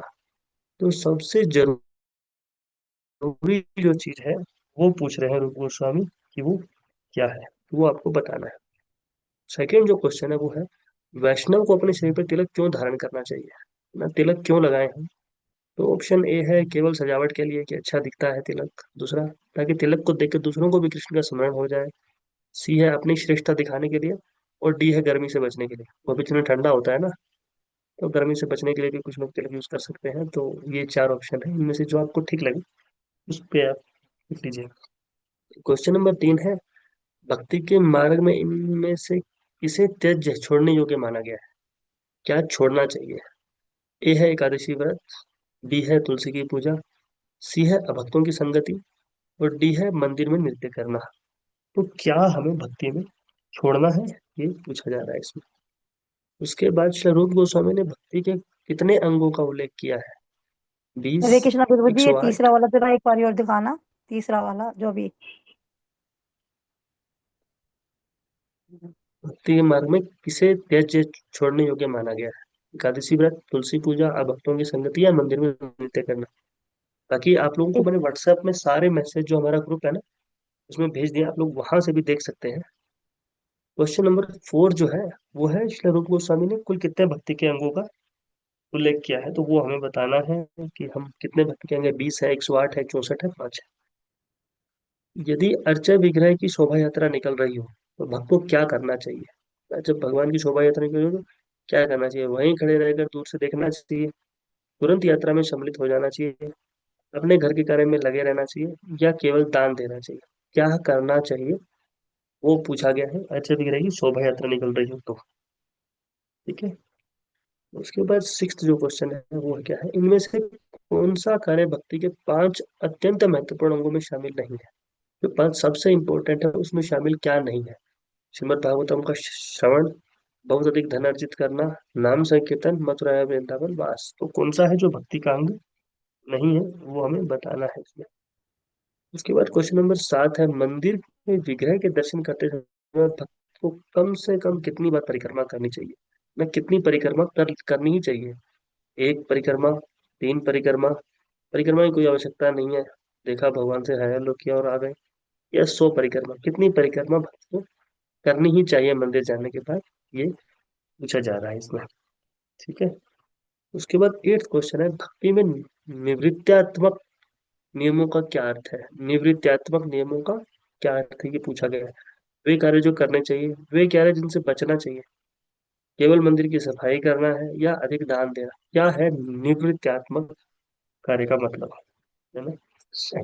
उसके बाद क्वेश्चन नंबर 9 है श्री रूप गोस्वामी के अनुसार यदि कोई व्यक्ति भक्ति में रुचि नहीं रखता है तो उसे क्या करना चाहिए। जबरदस्ती उपदेश देना चाहिए, भक्ति का उपदेश नहीं देना चाहिए, उससे बहस करनी चाहिए, केवल उसकी आर्थिक सहायता करनी चाहिए, है ना। तो रूप गोस्वामी क्या बोले, जो व्यक्ति भक्ति में रुचि नहीं रखता उसके लिए क्या है, हमें क्या करना चाहिए। ठीक है। उसके बाद क्वेश्चन नंबर 10 और आखिरी क्वेश्चन है कि कार्तिक मास के संबंध में क्या निर्देश दिया गया है। कार्तिक के लिए निर्देश दिया गया था ना एक 64 अंगों में। तो ए है मौन व्रत धारण करना, कार्तिक में किसी से बोलना नहीं, विशेष सेवा का प्रबंध करना, तीर्थ यात्रा पर रोक लगाना, दिन में सोना। क्या ऐसा नियम है जो कार्तिक के लिए हमें लेना चाहिए। ठीक है। इसी के साथ 10 के 10 क्वेश्चन आपके पूरे हो गए हैं। किसी का कोई डाउट है कोई क्वेश्चन में। Eighth question, Prabhuji. Meaning of that 8th word you question said. English में थोड़ा सा मैंने निवृत्त बनाया नहीं। भक्ति में but is the meaning of that. निवृत्त्यात्मक नियमों का हाँ, अर्थ क्या है। निवृत्त्यात्मक means माता जी what? इसका इसका मीनिंग ही है जो नीचे अर्थ है ना। Okay. अगर इसका मीनिंग ही अगर बता दूंगा मैं तो क्वेश्चन में Hmm. कुछ रहेगा ही नहीं। जिसका Prabhuji, आंसर है can you ना वो read the इसका मीनिंग है। options once? Can you read the option? Eighth A. Once वे कार्य जो करने चाहिए, वर्क्स हाँ, that we have to do. understood. Option B वे कार्य जिन्हें नहीं, जिनसे बचना चाहिए, works that we Hmm. Haven't do या we Hmm. Don't do. Hmm. Cleaning of temple, then more donation, Okay, understood. Thank you. Okay, thank you माता जी। किसी का कोई और डाउट? हरे कृष्ण प्रभु जी, वो 8 यस नंबर माता वाला जी। क्वेश्चन है प्रभु जी 9 नंबर वाला एक बार और बता दीजिए, नहीं अच्छा, तो मैंने गुरु में 8 नंबर बोला ना माता जी? नहीं, एक 8 मिनट, नंबर आठ वही नंबर बोला ना? दूसरा माता जी बता। 8 नंबर मैं बोल रही थी कृष्ण। माता जी प्रभु आपकी आवाज जी बहुत धीरे आ रही मेरा है 9 नंबर है। हाँ हाँ, बताएंगे माता जी, आपका 9 नंबर बताएंगे। पहले पहले जो माता जी बोले उन्होंने 8 नंबर बोला। जी प्रभु जी 8 नंबर। ठीक है माता जी, यही 8 नंबर ही खुला है। भक्ति में निवृत्त्यात्मक नियमों का क्या अर्थ है ना? निवृत्त्यात्मक नियमों का अर्थ अर्थ ही पूछा है, तो निवृत्त्यात्मक शब्द का अगर मैं अर्थ बता दूंगा तो वही इसका आंसर है। ऑप्शन ए है वे कार्य जो करने चाहिए। ऑप्शन बी है वे कार्य जिनसे बचना चाहिए। ऑप्शन सी है मंदिर की सफाई करना। ऑप्शन डी है अधिक दान देना। तो निवृत्त्यात्मक का अर्थ ही पूछा गया है इसमें। और क्वेश्चन नंबर 9 जो है उसमें है, रूप गोस्वामी के अनुसार यदि कोई व्यक्ति भक्ति में रुचि नहीं रखता तो हमें क्या करना चाहिए? उसे जबरदस्ती उपदेश देना चाहिए। ऑप्शन बी भक्ति का उपदेश नहीं देना चाहिए। ऑप्शन सी उससे बहस करनी चाहिए। ऑप्शन डी केवल आर्थिक सहायता लेनी चाहिए। कोई रुचि नहीं रख रहा तो उससे सिर्फ आर्थिक सहायता लेनी चाहिए। क्या है? तो ये पूछा गया है। किसी का कोई और डाउट तो नहीं है? हम आगे बढ़े, क्वेश्चन आंसर्स पे चले।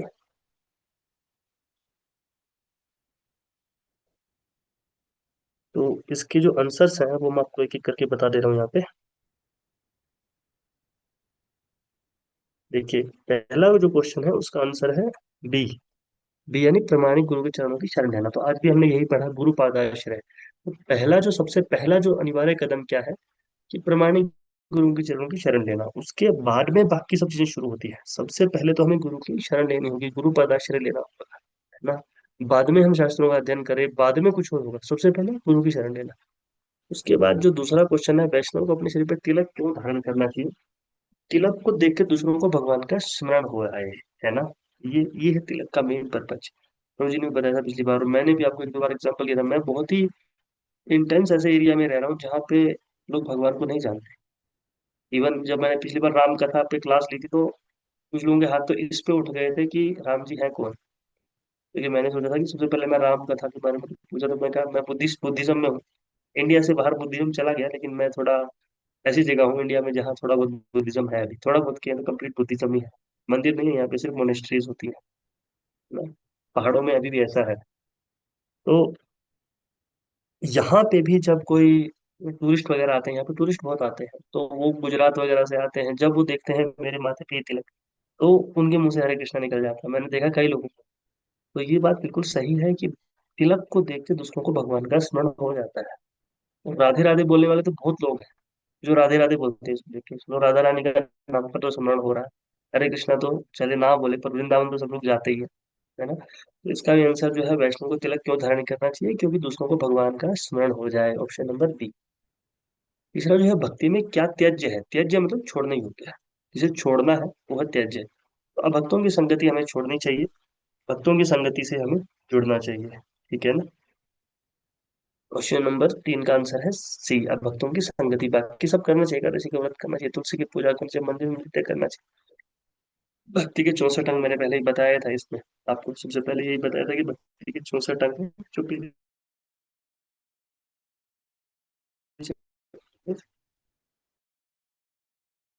बताया गया था। शोभा यात्रा निकल रही हो, जैसे आजकल निकल रही है ना, कृष्ण बलराम की शोभा यात्रा, या गौर निताई की शोभा यात्रा, या जगन्नाथ जी की रथ यात्रा, तो हमें क्या करना चाहिए?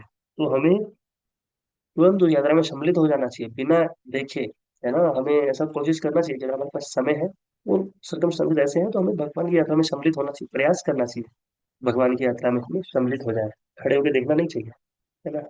उसके बाद कौन सा कार्य भक्ति के 5 अत्यंत महत्वपूर्ण अंगों में शामिल नहीं है ना? तो कौन सा कार्य शामिल नहीं है? धन अर्जन करना ना, धन अर्जित करना कहीं भक्ति के कार्य में सम्मिलित नहीं है। कुछ लोग होते हैं जो बोलते हैं हम धन अर्जित करेंगे और उसके बाद उसे भगवान की सेवा में लगाएंगे। तो कब वो भगवान की सेवा से हम खुद की सेवा में लगा लेंगे, हमें खुद ही पता नहीं लगता, है ना?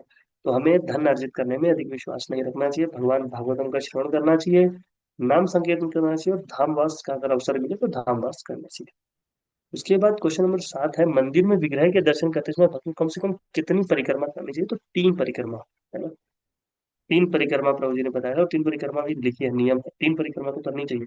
और आपने अगर मंदिर में गए हैं आप इस्कॉन के मंदिरों में, तो उसमें दर्शन आरती के बाद शिल प्रभुपाद जी को तीन परिक्रमा करवाते हैं। शिल प्रभुपाद जी तीन परिक्रमा करते हैं, और उनके साथ जितने भी भक्त होते हैं सभी तीन परिक्रमा करते हैं, है ना, हर मंदिर में। जितने भी मंदिर हैं इस्कॉन के, मैंने चार पांच मंदिर में तो देखा है दर्शनार्थी, पुणे मंदिर में, ईस्ट ऑफ कैलाश मंदिर में, उसके अलावा ईस्ट ऑफ कैलाश, पुणे, द्वारका, द्वारका नहीं, सॉरी, रोहिणी, है ना, वृंदावन, इस तरह मैंने देखा है तीन परिक्रमा हमें करनी चाहिए। उसके बाद जो सबसे ज्यादा डाउट वाला क्वेश्चन था कि निवृत्त्यात्मक नियमों का क्या है, तो एक होती है प्रवृत्ति, एक होती है निवृत्ति, है ना। प्रवृत्ति यानी स्वभाव जो हमें करना चाहिए, और निवृत्ति यानी जो हमें नहीं करना चाहिए, है ना। तो निवृत्त्यात्मक का मतलब है जिनसे निवृत्त होना है, अब तुम्हें नहीं करना है तो निषेध, है ना। ऑप्शन बी है इसका, वो कार्य जिनसे हमें बचना चाहिए, निषेधात्मक कार्य, वो है निवृत्तात्मक कार्य। उसके बाद यदि कोई भक्ति में रुचि नहीं रखता तो उसे क्या करना चाहिए, तो उसे भक्ति का उपदेश नहीं देना चाहिए ना, उससे सेवाओं में लगा सकते हैं। पर कोई व्यक्ति अगर रुचि नहीं लेता है ना, जो हम नाम अपराध भी पढ़ते हैं, नौवां नाम अपराध क्या है, श्रद्धालु को हरि नाम की महिमा का उपदेश करना, ना, तो हमने उसको सिंपली बोला। पर हम देखते हैं कि कई बार भक्त लोग बुक डिस्ट्रीब्यूशन के समय या अन्य किसी कारण से उनसे बहस करने लगते हैं, उनसे उलझ जाते हैं, मैं भी कई बार उलझ जाता हूँ। तो इसलिए हमें उससे बचना चाहिए, हमें उनको ज्यादा उपदेश देना का प्रयास नहीं करना चाहिए, उनसे बस प्रेम से बोले कि हरे कृष्णा ठीक है, आप लेकिन रुचि नहीं है तो बस छोड़ दो। जबरदस्ती हम उसको नहीं देना चाहिए, या फिर क्योंकि वो व्यक्ति उसकी वैल्यू नहीं करेगा, है ना।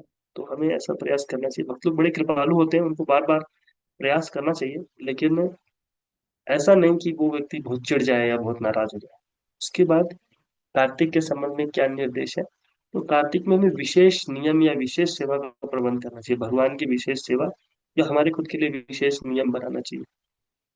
तो बहुत ही सिंपल टेस्ट था, इतना सिंपल टेस्ट आप लोगों ने कभी नहीं देखा होगा, क्योंकि आज टेस्ट मैंने खुद बनाया, ये बहुत सिंपल था, है ना। तो इससे बस मेरा पर्पज यही था कि एक बार एक रिवीजन हो जाएगा, ठीक है।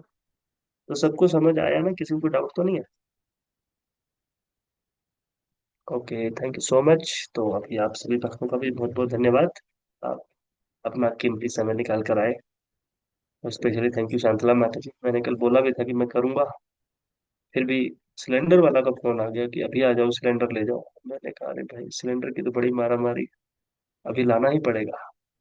तो उस चक्कर में फिर थोड़ा सा डिले हो गया, मैं थोड़ा लेट हो गया। आपका बहुत बहुत धन्यवाद, हरे कृष्णा, इसी तरह आते रहिए, और हर शनिवार को आइए। सबका बहुत बहुत धन्यवाद, हरे कृष्णा। सादर प्रणाम सभी भक्तों को। सेशन को अंत कर सकते हैं हम। हरे कृष्णा प्रभु जी। वैष्णव जय।